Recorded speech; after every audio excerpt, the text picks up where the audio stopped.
Bismillahirrahmanirrahim. Assalamu alaikum. My name is Hassan and today we are going to execute or run JavaScript code on specific page in WordPress. Before starting work, it's my request, please subscribe my channel. Thank you. Now back to our work.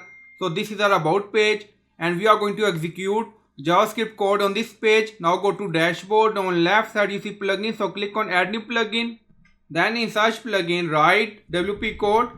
So this is plugin wpcode. Insert header and footer we will use. So you will install this plugin and activate it, and after activation on left side you see code snippet and then you see add snippet, so click on it. Then you see add your custom code, so again click on it.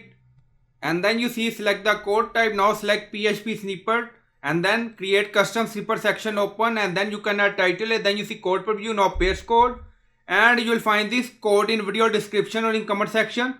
So this is our format or layout. And then you see is underscore page. So this is our page ID 123. Now go to edit about and then you see 17. So we are going to add 17. Now back to custom code. So we are going to add page ID. So you can add your page ID here. And then you see script code. So you can add your JavaScript code here. So you can modify this section. So this JavaScript code run on this page 17, and then scroll down you see insert method, auto insert location, run everywhere. On top you see inactive, now active, and then click on save snippet.